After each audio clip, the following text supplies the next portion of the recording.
So you are playing Kale Frost. Where are you? What are you doing? I'm in a frozen village, somewhere cozy, somewhere warm, where I can relax. Kale comes from a very warm place.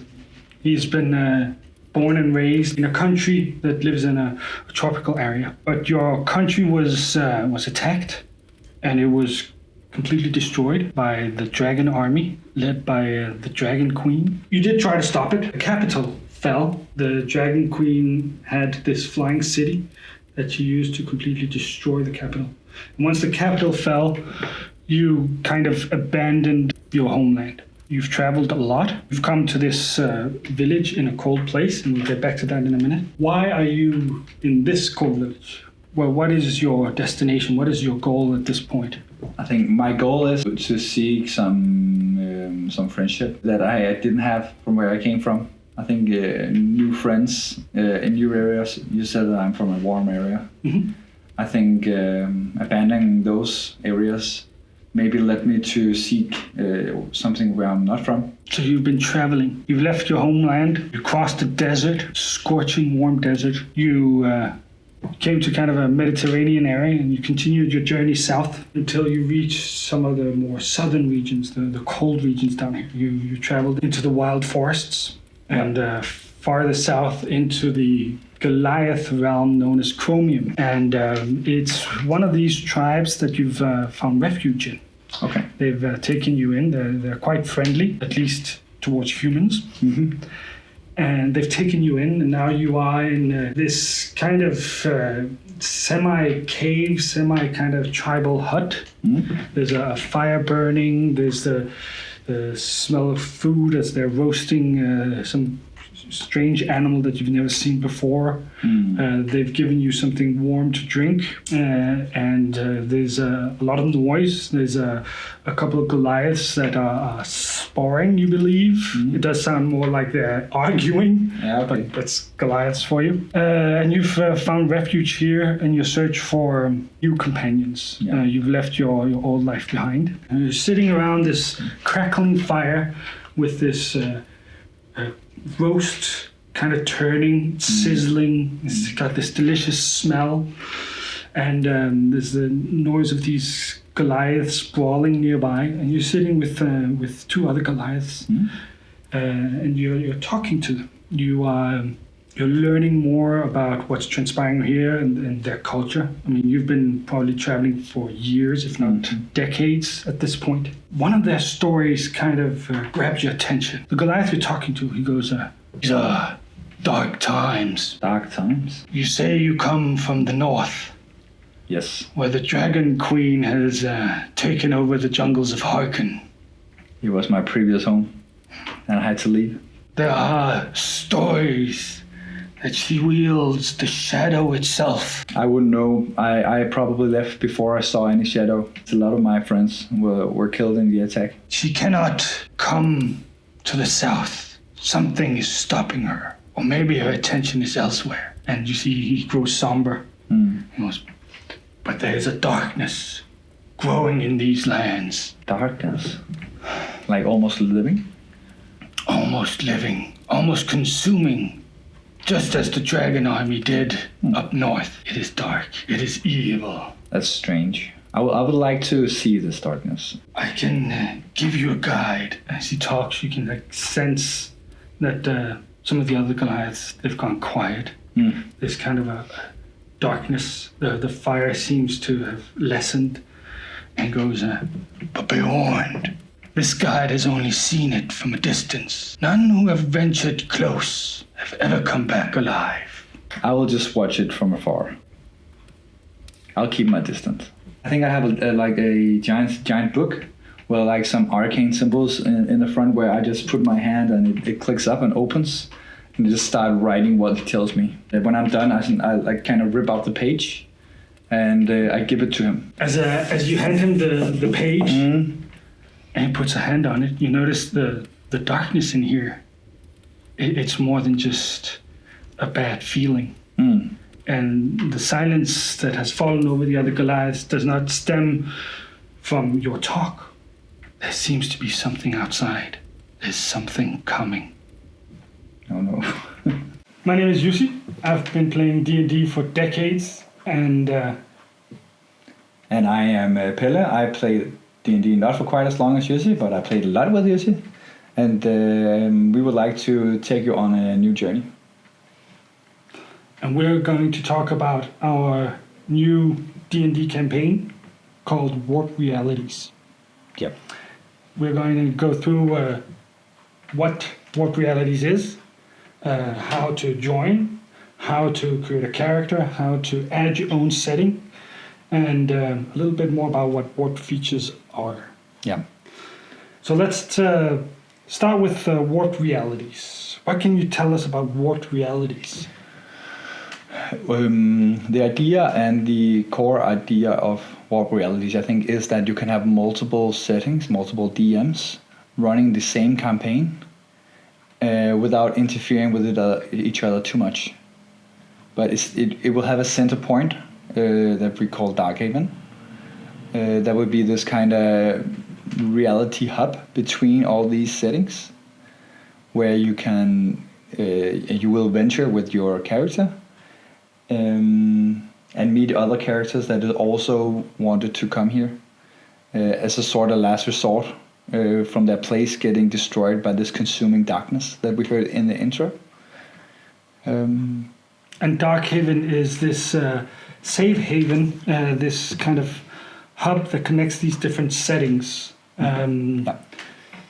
It's a safe haven that was created by this character that we just saw in the intro. Mm-hmm. And the whole concept is, as you say, multiple settings, multiple DMs without breaking anything. Yeah. Which means it's a bit of like a Westmarch style of game. Yeah. A Westmarch style of game is a game that doesn't have a plot, that doesn't have a set schedule. It is a game that is controlled by players and not by the DMs. So every participant can be a DM, and every participant can add their own setting without other DMs breaking their setting. And the way that functions is something we're going to get into. We're going to talk about, well, how do you schedule a game if you don't have a DM or if you don't have a specific schedule? Yeah. And how do you create plots? What's the point of this game if there's no plot in the game? Yeah. Right? Yes, we're going to talk about that. My take. So, Jussi, we should talk a little bit about how this darkness works. Yes, the darkness is a magical darkness that spreads the warp. The warp kind of warps these different realities and causes warped features. Well, what is this the warp trying to do in those settings? It's just consuming them, right? Well, that's something that we will have to discover playing the campaign. That is one of the things that is up to the players to kind of decide through playing as a DM and to running sessions. But you said that it's a player-driven game, but I think the only plot we have in is the darkness. That's the thing that players have to figure out. Yes, the darkness also kind of limits the game because it connects all of these different settings, but at the same time you can't move too far away from the darkness. You can only move about a day and a half away before the magic of the darkness pulls you in. The darkness actually works a little different. It's like a demiplane that connects these different realities, and anyone who goes into this demiplane are stuck there. Why would you go there then? Well, your character was the first one to go there, and he's the one who built Darkhaven. Yeah. I was hoping that maybe you could tell us a little bit about why your character would go there. I think when you come from total despair and destruction in a world where some part of it will get consumed by this ever-growing darkness, I think my character had enough, and he realized he needed help, just not only from his own plane, but he hoped that he could draw help from multiple planes. And to do and get that help, he had to create this demi-plane called Darkhaven, where he could reach out to some of these other participants that might have a similar situation as his. And the funny thing is that warp does not originate from the world where your character comes from. No. Warp originally originates from your setting. Yes. And by creating this demi-plane, people kind of get stuck in Darkhaven. Yeah. But that's where Kale has developed a kind of magic that allows adventurers to venture out and gather resources and knowledge and fight against this darkness and the warp that it spreads. Yeah. And when you leave this demi-plane, the idea is that in Darkhaven, the idea is that we do not play in Darkhaven. Darkhaven is kind of a central hub, a place for downtime between sessions. Yeah. And when we start a session, the adventurers leave this demi-plane, they leave Darkhaven, and the session starts as they leave the darkness and enter the chosen setting for that session. Yeah. And then by the end of the session, the characters eventually fades away when time is up, and they reappear in Darkhaven. So every session is a standalone episodic adventure. And that's how we can run multiple settings with multiple DMs without breaking everything. Because everything is over and done in the same setting. No one is left somewhere strange. And also with the warped features. So if a DM plays in another person's setting and does something that that person does not like, has changed in that setting, the excuse can simply be, well, it was just a warped effect. Yeah. There was a mountain. Oh no, there's no mountain. It was just the warp that had created a temporary mountain. Yeah. The fog or the darkness created this illusion or this matter thing for only that session. So when you return to your own setting as a DM, you can just let it go. Yeah. Now you mentioned these warp features. We also have other things that have warp features, like a lot of our items. I don't know if you're gonna use them, but a lot of the items sort of have some warped effects features, where it's not always for the positive. Mostly it will be a slight or a little bit higher negative effect. That when you bring items across the darkness, it kind of warps them in a way that they might not function as they used to. And my thought with the magical items is you can have standard magical items, but then you can add more permanent warped features to them. These can be negative, they can be positive, they can be powerful, they can be weak, there can be multiple effects. Yeah.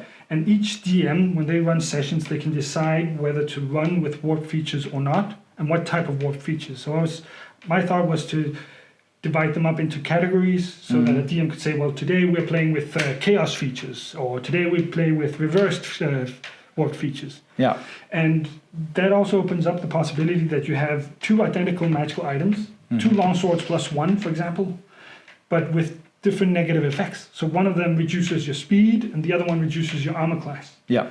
And then players are incentivized to spend downtime between sessions to trade these items. Yeah. So one player might go like, oh, I don't like this weapon because it has a bad negative effect, but you have the same weapon but with a better negative effect for my character. Yeah. But mine is better for your character. Let's trade. Yeah. So the idea is that instead of you just buy a magical raver plus one, then you're done with weapons. You actually need to see those warp features as well, because you might be a spellcaster and you might not need to hit. So that that -1 is not, it doesn't matter for you. Yeah, and at the same time, you've got warped features that are negative, and you're gonna go, but this is too detrimental. But then the DM goes, oh, we're not playing with warp features today. Then they're not detrimental. Yeah. And then another DM that goes, for this session, we're playing with reversed. So instead of losing spell slots, you actually gain spell slots. Yeah. And then the wizards are interested in the warped effect. Yeah. Yeah, that's an interesting point. But how do we join this game? Now we've talked about what the game is, but people out there, they are completely hooked now, and they think, we hope you're hooked. No, they're hooked. They're hooked. You're hooked. And the question is, you're asking, how do you join us? How do you join this game? Well, PayPal. No, you can log on. You get an invite to our Discord server, and we have a guide with how to create your character. A quick summary could be that you choose a setting where your character is from. You can choose yours or mine or another DM setting. You can choose your own setting. Even you can be a DM and a gamer and a player at the same time in this universe, because you can join someone else's adventure, so you're not stuck DMing for the next 2 years.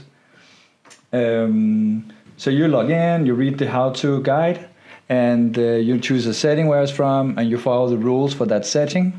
But then you can bring that character into Darkhaven and travel between the settings. And whether you add a setting or not, then you can be a DM in any other game, in any of the settings that's been added. There's a list of settings on our Discord channel. Yeah. And the link to our Discord channel is below. You just join it. Once you've joined it, you have access to some information. And then you grab hold of either someone who has a Dungeon Master rank, a DM rank, or an admin rank, and ask them to participate, and you'll be given a player rank. Yeah, definitely. What about this creating your own setting then? Well, creating your own setting is quite easy.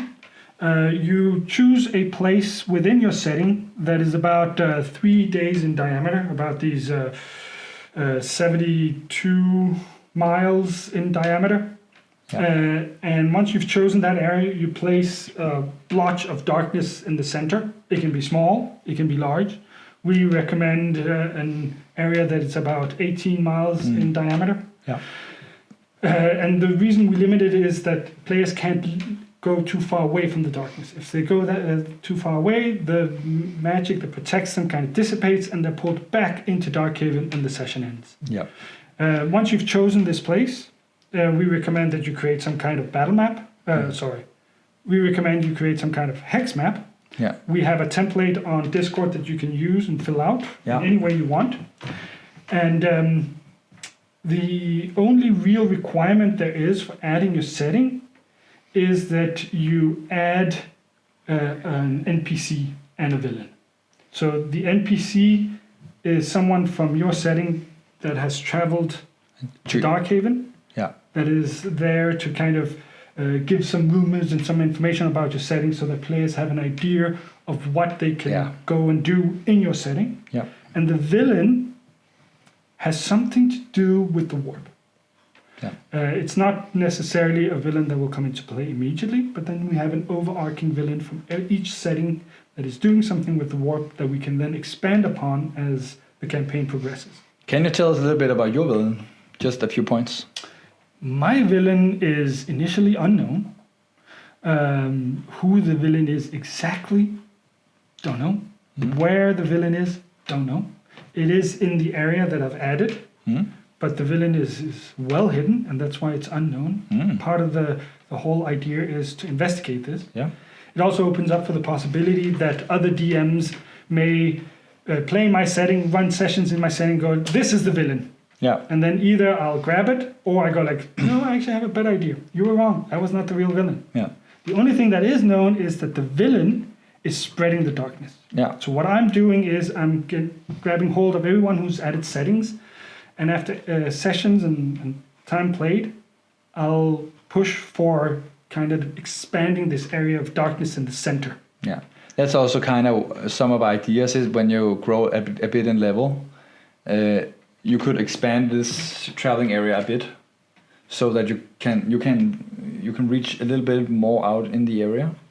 But that's for future plannings. But it's just so the world will still evolve contrary to the darkness. Yes, the concept is that we wanted to create a game that has multiple realities, as you mentioned. And my point was that every setting has different sizes. So instead of creating one person creates a huge setting, another one creates a small setting, we've decided, well, we want to limit it so that every setting has the same size. Yeah. And then we've limited it so that the amount of hexes, which are 6-mile hexes, that they correspond to what a normal campaign would cover when you have multiple realities. Yeah. But the idea is also that if we do explore a lot and see that, well, we need more space, then Kale's magic will become more powerful, and we'll be able to expand that area to a larger area. Yeah. exactly. Now we just briefly talked about those NPCs. I brought one called Selko to the Darkhaven, and who were your? The NPC that I've chosen is actually your character, Kale Frost. Yeah. He is the one who created Darkhaven. You came to me, you had this idea of trying to combine different settings into one campaign. And I thought it fitting that it was then therefore your character who actually accomplished this task, combining different realities, different settings. And then instead of just having one DM and a group of players and a schedule, we decided, well, let's have multiple realities. Yeah. And that every DM can actually DM in any setting, and let's have players be able to be DMs. Yeah. And have players drive the narrative, have players define the goals, and players decide when to play. Yes, I like that idea. That's also why we made it. Yes. I think we actually covered a lot. We have a board here with some of the ideas we're looking at sometime. The warp features, I think we talked about those. Warped features. We talked about magic items, but the warped features can actually be used for multiple things. We did also mention a mountain that can be removed if the person who created the setting didn't like it. But warped features can also be homebrew rules. Yeah, It can be critical hit tables. You can change some things you like. So this darkness changes the world. Yes, it can be monsters. It can be everybody gets -10 on arm class. Yeah. It can be critical hit tables. Yeah. It can be different homebrew initiative rules. Do players know? When do players know about these features? Do they know it before or after they enter? That's the way. Now we've gone through how we create a character. Yeah. By following the guideline on Discord.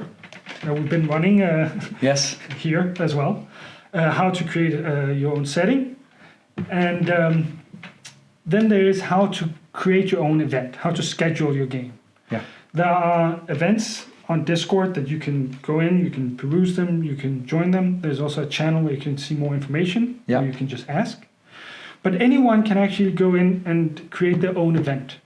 These events can both be online, they can be face-to-face. They don't have to be sessions. They can be, we have, for example, a character creation session. We have a how to create your setting session. We also have a bit about play-by-paper or play-by-post. If someone just want to have some short notes, short post messages about a small thing, they can do that. Yes, we're also working on adding play-by-post. That is our third admin who's not here with us today. Kenni is adding play-by-post to our Discord channel. Yeah. And once you set up a game, you of course have to write down whether it's online, offline, or play-by-post. You have to add which setting it is, date, time, duration. And then you also, once you found a DM, you discuss with the DM what warp features you have, and you add those warp features to the event. Or you can actually add what warp features you would like to play with to begin with. Yeah. But actually, most importantly, it's not necessarily what warp feature you want to see and experience in that session. It's what's the goal of that session. Yeah. If you as a player say, okay, I've heard that there's this tower in this world, I want to go explore it. I believe it might have some magical items that I can get and use to better fight this darkness. Yeah. Then you set up a game and go like, hey, we're going to this tower in this setting. I want these warp features because they're my advantage. Yeah, come and join us. Come and join me. And that's also a kind of a strength, is that normally you have like this same group of people playing with the same kind of characters for a long time, but in this adventure, you can say, oh, we're going to explore this tower. Maybe that character and that player is actually better for this one. You know, social characters, exploration characters might be a lot more in favor for some of the quests, because you need to investigate more about this darkness than you can't fight it head on. So it might change a little bit the dynamic, because you can go 3 wizards that you normally don't do, but you need to explore this magical tower. Maybe 3 wizards is the best. And it's not only dungeon crawls and exploration through hex crawls.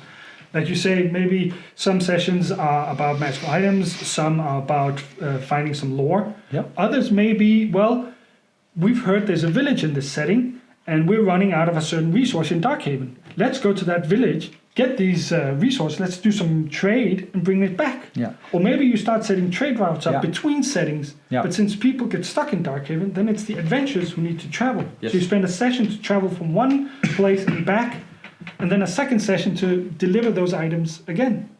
And maybe some of these items will have something to do with these villains who are tied with the darkness. Yeah. And by doing these things, you might discover what the darkness and the warp is really about, Yeah. and how to defeat these villains, Yeah. and how to stop the darkness. Yeah, yeah. That's one thing you briefly said. Like this, like people will maybe not come and trade in Darkhaven. So if your characters need stuff, you need to set it up yourself. You need to find those villages that sell those kind of things. You need to make your own trading guy merchant in Darkhaven if you want one, and you need to be very good at convincing because they are not coming back. Yes, people who travel to Darkhaven are stuck in Darkhaven. Yeah. So a lot of adventurers are not going to go to Darkhaven. And even adventurers who do go, many of them die on the way because of these warp features and because of the evil from the darkness. Yeah. Which means only very few adventurers come to Darkhaven. And to begin with, there'll only be the NPC from your own setting and your own player character. Yeah. Which means it's up to the players to set up all of the crafting, professions, research, trade, and so forth. And when you start playing, when you've created your character, we have a map on Discord as well. You simply just download the map, you draw in a big red cross on one of the squares where you want your house, and then you send it to an admin who posts it on Discord, and that's where you have your home. Yeah. That's your home for the duration of the campaign, because you can't leave Darkhaven permanently. Yeah. That's also another thing that we have actually disabled some features for the game. Yes, we've for disabled example, teleportation. my NPC Selko used the last teleport planar travel in her realm to escape, because the places where she lived was going to be consumed by this darkness, and she saw no other option than to planar travel to Darkhaven. And she knew about it because she's an oracle, and she kind of got the idea from Kale in the past, I think. And she escaped with the NPC, with my character, to Darkhaven. So now the idea was that my character escaped with your character to Darkhaven. Yes. My character escaped to Darkhaven with your NPC. Yes. And that's it, but that's also why they can't leave, because you cannot planar travel, you cannot teleport, you cannot leave by magical means from this area. The design concept is not only that you can't leave even with magic, but also to make sure that once you go into a setting, you can't just teleport away. Yeah. Or you can't just plane shift to other planes, which also means we're only going to be playing in these homebrew settings. We're not going to be playing in Forgotten Realms. We're not going to be playing on the elemental planes. No. We're not going to play in the Shadowfell or the Feywild. The hills. Everything stays within these homebrew settings that are added. And that's the darkness that corrupts it. Yes. The darkness corrupts. Yes.